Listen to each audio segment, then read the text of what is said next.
If you're like me, you don't watch trailers before you see movies because they spoil the movie. This is a movie that I wanted to go in as cold as possible. It was my most anticipated for the year.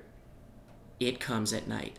Now, I loved this director's previous film, Krisha. Also, A24. I'm obsessed, as you know. So, yeah, my expectations were through the roof. I'm just going to be honest. So, a little dangerous because going into a movie with super high expectations is not good, you know, because you will be let down way easier. Went into it not knowing almost anything about it. I knew, like, some of the cast. I knew that it was sort of, like, post-apocalyptic-y, and that's all I knew, just because that was, like, hard to avoid.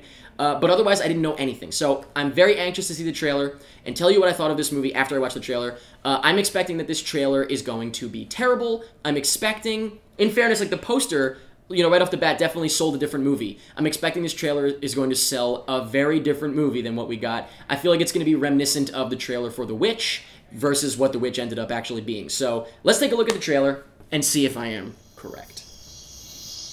Beautiful opening shot. See, like, this is just right up my alley. Had I seen this trailer, I would have been like, yep, I only would have needed that one shot to be sold on this movie. I just want to talk. And I want honest answers. Do you have any idea what's going on out there? Of course, cool.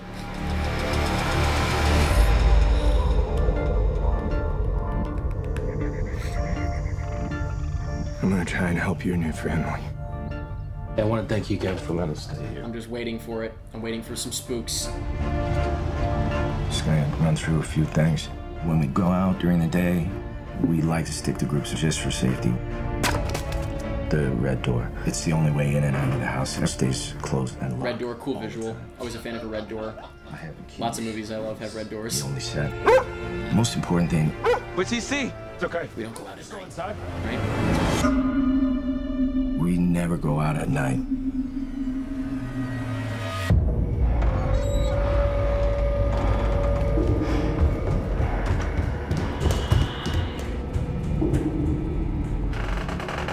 The door was already open when you got there. Yeah. Aw. This is toward the end of the movie. Then who opened it?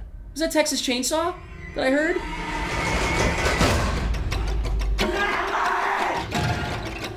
I think they're sick. Put your mask on. Nobody's sick here. No! Can't trust That's a anyone spoiler. but family. Beautiful shot. Damn it. I don't get it. How old are you, Travis? If they're sick, then I am too. This is freaking, what the f, that's all spoilery. Really glad I avoided this shit, that's for sure. If you're lying to me, I will kill you. I don't remember the house being on fire. Is that a dream sequence they cut? Maybe I'm making that up.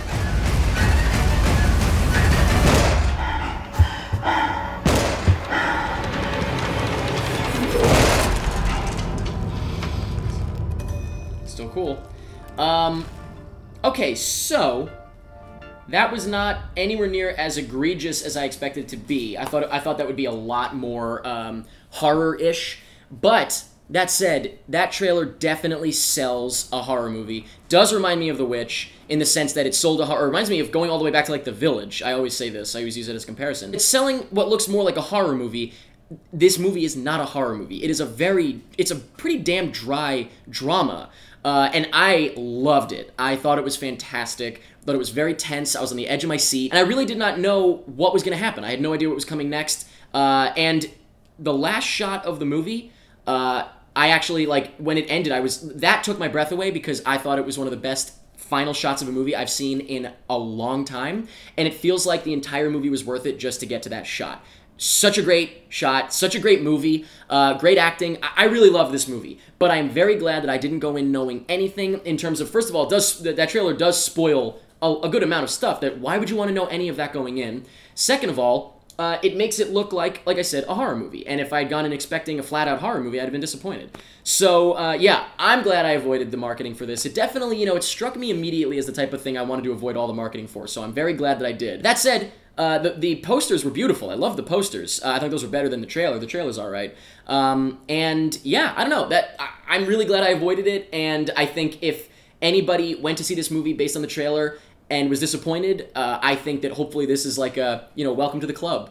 maybe avoid trailers going forward, because this is what happens. Please let me know in the comments what you thought of It Comes at Night. Let me know if you were disappointed because you were expecting something else, or if you didn't know anything going in and you enjoyed it, or you didn't enjoy it, whatever. Also, you know, let me know, I didn't really talk about this, but let me know what you thought of the dream sequences. I almost feel like they were, I don't want to say not necessary, it's not, you know, like, it's not my movie to say that, but, right, I just feel like that almost was like a little bit of like trickery, where I could see where people would be disappointed because it's like they were able to use some of that imagery in the trailer and the marketing, I guess, but it's not necessarily a real focal point of the movie. That said, I have a lot of thoughts about what even happened in the movie, like what was really going on all the time, and a bunch of stuff.